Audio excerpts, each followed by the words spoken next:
On a abordé cette question-là. Il faut dire que c'est un long dossier dont on parle depuis déjà longtemps. Salut Pierre Jobin. Salut François. Armes à feu officiellement acceptées, troisième et dernière lecture, donc c'est maintenant fait, sans amendement tel que prévu. C'est ça. Là, il y a des réactions, là. Il y a des gens mécontents aussi. C'est le ministre fédéral Alan Rock qui a réussi à faire passer ça. Tout à l'heure, vous en avez parlé avec Pierre Bruno, 3 millions de propriétaires, 7 millions d'armes à feu, ça c'est la version du gouvernement. L'Association des propriétaires d'armes à feu dit qu'il y en a 7 millions de propriétaires pour 20 millions d'armes au Canada. On ne sait pas encore le chiffre exact. Peut-être qu'on le saura un jour. Toutefois, Jean-François Guérin, ce matin, vous êtes allé voir, entre autres, des commerçants, des gens qui vivent de ça. Comment est-ce qu'on prend cette nouvelle? Bien évidemment, il y avait un lobby très organisé contre ce projet de loi de Alan Rock, ce projet de loi sur le contrôle des armes à feu. Et évidemment, au premier rang des intéressés, ceux qui vivent de ce commerce-là, qui vendent des armes. On a justement avec nous ce midi M. Simon Côté, qui est armurier ici chez Passion Nature. M. Côté, comment, dans votre vie de tous les jours, là, comme vendeur d'armes, ça va vous affecter, ce projet de loi-là? Bien, première des choses, les ventes vont diminuer terriblement parce que les gens vont être beaucoup plus restreints à acheter une arme à feu pour aller à la chasse ou ces choses-là. Fait qu'à ce niveau-là, la clientèle va diminuer au niveau des armes à feu en général. Ça va, ces contrôles-là sont à ce point importants pour faire vraiment une différence dans les gens qui veulent vraiment s'acheter une arme à feu. Oui, ça va faire une bonne différence, surtout depuis une couple d'années déjà qui nous emboîtent un paquet de lois, un paquet de cours à suivre aussi. Qui va faire que, en l'occurrence, sont en train de tuer le marché tant qu'ils ne va vite. Donnez-moi un exemple de ce que ça a fait comme différence ici dans votre commerce, les contrôles de plus en plus grands. Vous me parliez d'une arme tout à l'heure qui se vend moins. Pouvez-vous nous la montrer? Oui, certainement. Alors, on prend par exemple une arme à un coup comme ça. C'est un 410 à un coup. Parfait pour le petit gibier, aller à la chasse au petit gibier. Ce fusil-là se détaille 100 $. Là, une couple d'années, je te dirais à peu près 4 ans, on commandait 50 de ces fusils-là pour passer notre saison de chasse. Maintenant, on est rendu, on en commande 5. Et c'est directement lié au contrôle de plus en plus grand sur des armes à feu. Oui, effectivement. C'est la chasse aux sorcières qui est ouverte. Les gens ont peur d'enregistrer, les gens ont peur de signer des registres et que les gens achètent des armes dans l'usager entre eux autres, tout simplement. Merci beaucoup. Oui. C'est rien. Et même si les gens achètent ça entre eux, Jean-François, d'ici 1998, l'enregistrement sera obligatoire et après 7 ans, toutes les armes à feu devront être enregistrées au pays. Exactement. Jean Chrétien a dit, écoutez, je suis très heureux que ce soit adopté, cette loi, avant le 6 décembre. C'est l'anniversaire de Polytechnique. Vous avez des réactions de gens là-dessus aussi, là. Oui, exactement. Le chef de police de Sainte-Foy, Pierre Leclerc, dont la fille est morte lors de cette tragédie-là de 1989 à la Polytechnique. On l'a rencontré ce matin. Évidemment, il hésite à se dire soulagé parce qu'il restera toujours avec ce souvenir, mais il est quand même heureux que la société ait fait ce pas pour avancer dans le contrôle des armes à feu. Selon lui, c'est assez ce qu'on vient de décider là. C'est là où on était prêt à aller pour l'instant. Peut-être plus tard, on pourra aller un peu plus loin. On l'écoute? Oui. Je vous dirais pas que je me sentais soulagé, ce serait pas correct de dire que je me sentais, mais je me disais, enfin, cette société-là dans laquelle on vit pose des gestes, fait des choses, puis on finit par avancer. C'est long, ça va pas vite, mais c'est aussi bien des fois que ça aille pas vite parce qu'on réussit aussi comme ça à épurer les choses qu'on fait, à faire les bonnes choses. Merci beaucoup, Jean-François. À plus tard. Plus tard. Un long dossier, donc, qui aboutit. Décès ce matin, on l'apprend, de Jacques Gay, professeur au département de communication de l'Université Laval. Il est mort hier soir à la suite de complications cardiaques. Il était venu ici il y a quelques le semaines. 3 octobre dernier. La même chose pour l'émission au Québec à la Une. Il était hospitalisé depuis la semaine dernière après avoir fait un infarctus. M. Gay avait 58 ans. Il enseignait le journalisme depuis 1972. Il a été chroniqueur pour plusieurs quotidiens, hebdomadaires et mensuels à travers le pays, notamment au Soleil, à la Presse et au magazine McLean. Il a également été recherchiste à Radio-Canada. Jacques Gay était également étroitement lié à la Fédération professionnelle des journalistes du Québec. Et François, dans l'exemplaire, et ça c'est l'hebdomadaire des étudiants en journalisme, voici ce qu'il disait en entrevue de son lit d'hôpital. Je suis en mesure de constater jusqu'à quel point toutes les forces vives au Québec doivent s'unir pour garder un service unique d'assurance maladie. Et il disait à cette journaliste, je n'ai jamais été aussi fier d'être québécois que depuis que je suis hospitalisé. Alors, M. Gay, qui est décédé hier à l'âge de 58 ans. Eh bien, sympathie à la famille, il va sans dire. Hein. Oui, bien sûr. Il y a un dossier qui préoccupe, j'ai pris connaissance de ça. De plus en plus, il y a des jeunes qui, en tout cas, aspiraient du propane. Avant, c'était la colle dans le sac. Ça. Là, il y a une nouvelle mode très inquiétante, très dangereuse, qui peut causer la mort aussi. Ce sont des dizaines de jeunes qui ont été surpris à inhaler du propane. Ça s'est passé dans le comté de Portneuf. Une pratique donc très dangereuse qui est dénoncée par le CLSC de Portneuf. Voici ce que Martin Vrel a rapporté.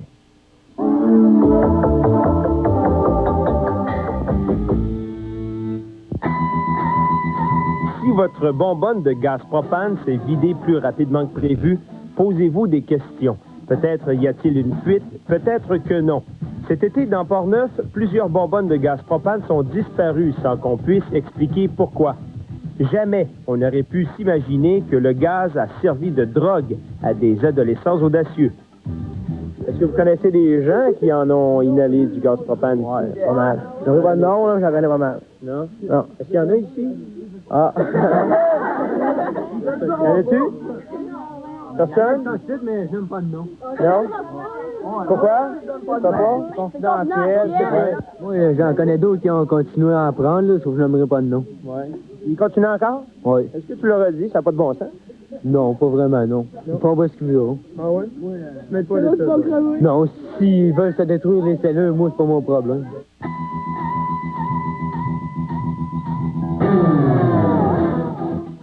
Moi, je l'ai fait un petit peu à force de parler avec les jeunes. Je rencontre beaucoup de jeunes là, durant la semaine.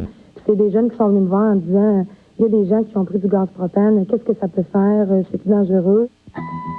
Le phénomène touche plusieurs écoles secondaires. Seulement à l'école Saint-Charles de Pont-Rouge, où l'on accueille des jeunes de secondaire 1, 2 et 3, une quinzaine de jeunes ont confié avoir inhalé du propane.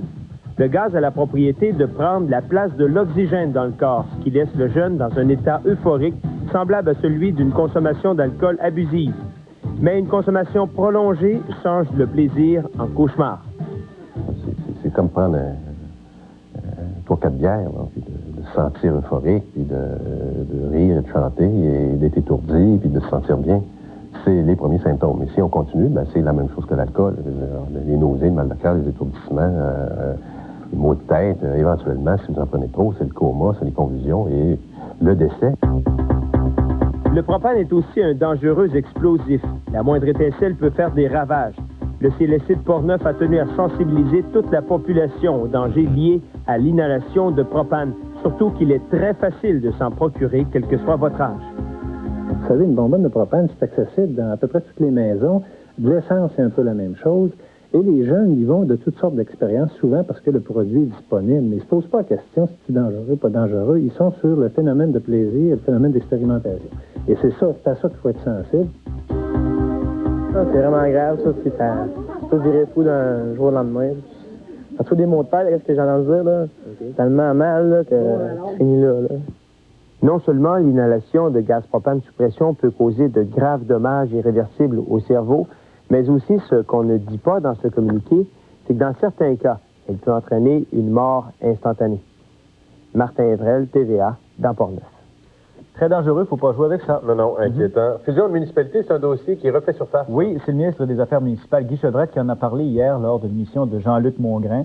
Il a dit que dans le prochain budget, il pourrait y avoir des mesures pour inciter les municipalités à se fusionner. Il y en a qui ne veulent pas. Il y a 2 fois plus de municipalités au Québec qu'en Ontario. Il y en a sûrement trop. On en parle avec Pierre Moret. Bonjour, Pierre. Bonjour, Pierre. Alors, c'est ce que M. Chevrette a dit hier sur les ondes, qu'il pensait à faire quelque chose bientôt, là? Bien, c'est ça. Ce qu'il dit, vous l'avez dit, il y a 2 fois plus de municipalités au Québec qu'en Ontario, alors qu'il y a 10 millions de population en Ontario et 7 millions au Québec. Et puis, le résultat, c'est qu'il y a à peu près un peu plus de la moitié des municipalités du Québec qui n'ont même pas 1500 habitants de population.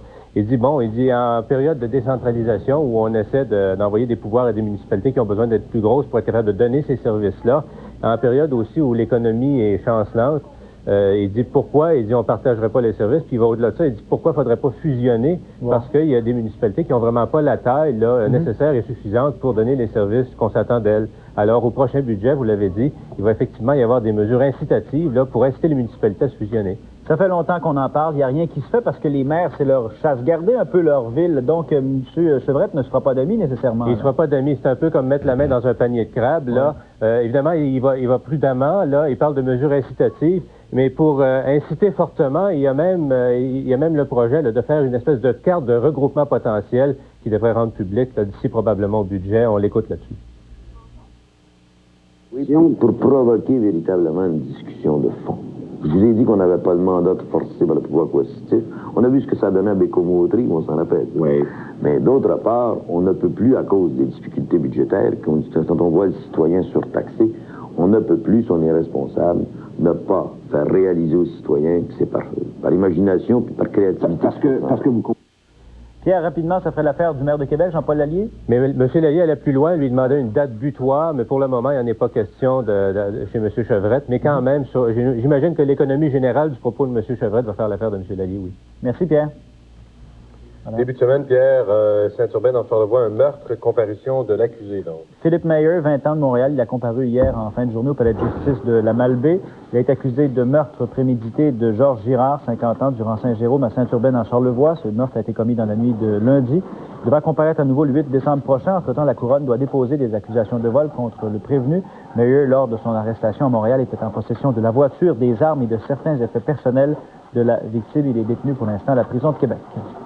Compression importante à la Société Radio-Canada, 227 millions et plus. Est-ce qu'il va y avoir des coupures officiellement? Vous en avez parlé tout à l'heure avec Pierre Bruno, à la grandeur du Canada, d'accord, mais ici à Québec, c'est 12 postes qui seront abolis, dont 8 à la suite de retraites et de départs volontaires. À Québec comme ailleurs au pays, donc la direction générale va disparaître. La programmation n'est pas touchée pour l'instant, sauf qu'il pourrait y avoir une autre vague de coupures l'an prochain. À ce moment-là, c'est 1000 autres postes qui pourraient disparaître pour Radio-Canada à l'échelle canadienne. On ne sait pas ce qui toucherait la ville de Québec. Bon, le Canadien, pour Mario Tremblay, ça allait bien. Ça va pas trop mal encore, bien qu'il ait subi une défaite. Oui, c'est ça. Ce sont les Whalers de Hartford qui ont stoppé à 5 la série victorieuse des Canadiens de Montréal. Ils l'ont emporté 4-2 hier au centre civique. C'est encore une fois le gardien des Whalers, Sean Burke, qui a fait la différence, arrêtant 29 des 31 tirs dirigés contre lui. Cette défaite des Canadiens était seulement la 3e en 15 matchs pour le Bleuet, Mario Tremblay, depuis qu'il est derrière le banc. Prochain match des Canadiens, samedi soir au Forum contre le meilleur club du circuit jusqu'à présent, l'Avalanche du Colorado, les anciens Nordiques. Ça fait longtemps qu'on les a pas vus. Ça va donner quoi, la météo? Aujourd'hui, faible neige, maximum de -1, ciel variable la nuit prochaine, minimum de -8, demain du soleil, maximum de -1, et samedi, nuageux, maximum de 0, François. Détecteur de mensonges ou de vérité au retour de la pause, ça vous tente d'être cobaye? Vous devriez l'essayer, oui. Oui, pourquoi pas? Allez-vous l'essayer? Merci, Pierre.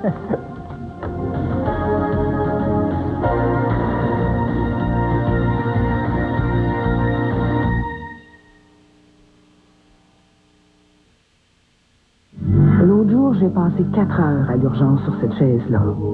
4 heures, c'est long. Quand tu files pas, c'est une éternité.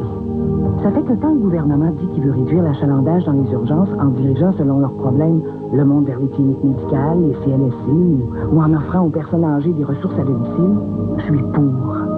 Puis si j'ajoute à ça la ligne Info Santé CLSC qui va m'aider à savoir quoi faire, je peux vraiment pas être contre.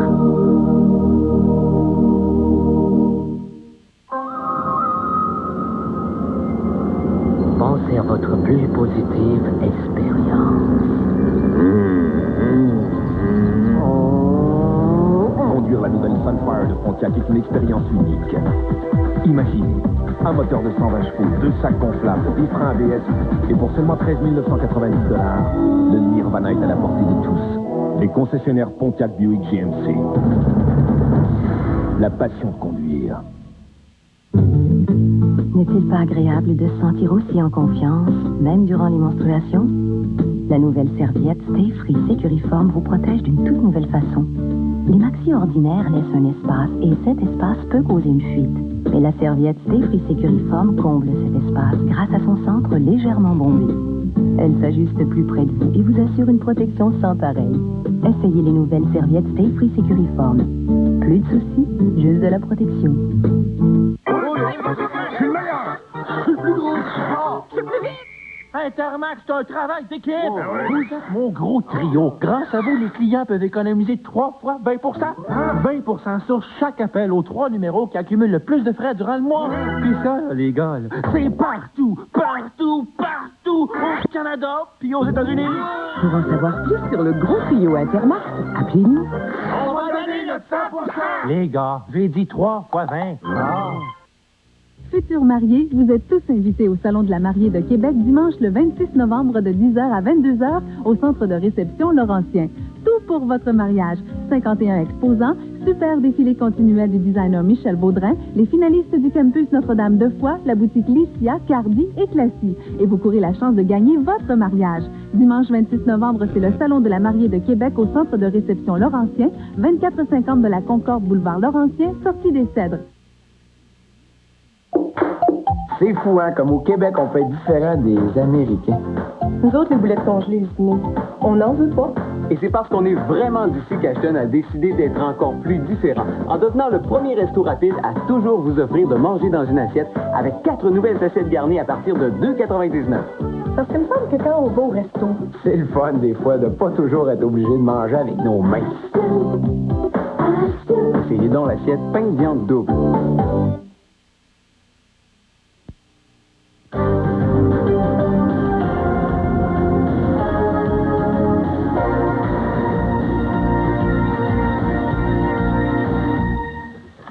Ça a l'air bien compliqué que tout ça, parce que vous aurez compris qu'aujourd'hui, j'aime ça quand on apprend des choses à travers ça. M. Tremblay, bienvenue à Première Ligne. M. Tremblay, on s'est parlé à quelques reprises, et puis bon, on avait abordé le sujet également, puis il y a des gens qui disaient, pourrais-tu en savoir davantage? On est là pour ça. On est là pour ça. Aujourd'hui, à travers ce qui se passe, à travers votre quotidien, peut-être un jour serez-vous placé dans, en tout cas, avec la possibilité d'avoir à passer ou pas un test de polygraphie. Polygraphie, hein, c'est, hein? Alors, c'est le polygraphe. Vous êtes polygraphiste, est-ce que c'est ça qu'on dit? Je suis polygraphiste. La polygraphie est la science qui sert à déterminer si une personne dit la vérité ou non. Le polygraphe est l'appareil qu'on se sert pour faire la polygraphie, et le polygraphiste, c'est celui, le spécialiste qui fait fonctionner tout ça. OK. Aujourd'hui, donc, on répond à une de vos demandes et on fera ensemble, en cours d'émission, l'analyse. On va aller se promener un petit peu partout dans une voiture de police, ici avec M. Tremblay. On va parler d'ADN également. Et si vous avez des questions en regard de tout ça, vous n'hésitez pas, tant à M. Tremblay qu'à nos autres invités tout au long de l'émission. Ils sont là pour répondre également à vos questions. Il n'y a rien comme comprendre ce qui se passe également. Détecteur de mensonges ou détecteur de vérité? Moi, je l'appelle le détecteur de vérité. Je vais vous expliquer pourquoi. Parce que le polygraphe, l'appareil par lui-même, n'est pas un détecteur de mensonges. Et durant mes années d'expérience à la Sûreté du Québec, dont j'ai été les derniers 10 ans comme polygraphiste à la Sûreté du Québec, 60% des examens polygraphiques que l'on faisait démontraient que les gens disaient la vérité. Alors, à ce moment-là, je me dis, bien, pourquoi on appelle ça un détecteur de mensonges quand la majorité des gens disent la vérité? 6 fois sur 10, donc, de par l'expérience que vous avez, ça a donné des résultats positifs en ce sens que les gens disaient la vérité, on les a pas pris. C'est exact. 4 fois sur 10, cependant, on a réussi à coincer des gens. Bien, on a réussi à déterminer que les gens ne disaient pas la vérité suite aux questions posées lors de l'examen. Vous êtes peu nombreux. Il faut que vous compreniez que les polygraphistes sont peu nombreux à travers la province. Vous êtes quoi, 5, 6? Dans tout le Canada, on est environ une centaine. Et puis, dans la province de Québec, il y en a environ 5-6 qui font de la polygraphie. C'est surtout réservé au domaine policier. Il y a aussi d'autres domaines qui s'ouvrent à ça, hein? Ne serait-ce avant de montrer comment ça fonctionne que tout ça.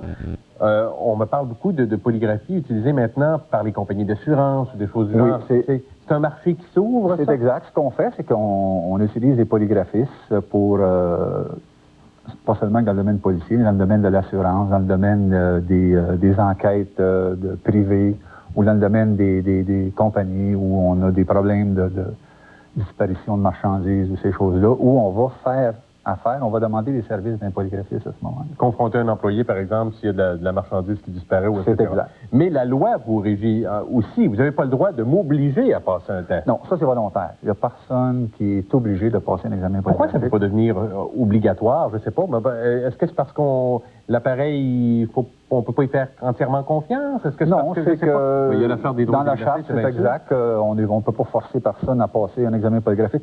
La même chose que sur le côté médical, on ne peut pas vous forcer à passer des examens des rayons X ou des ci ou des ça.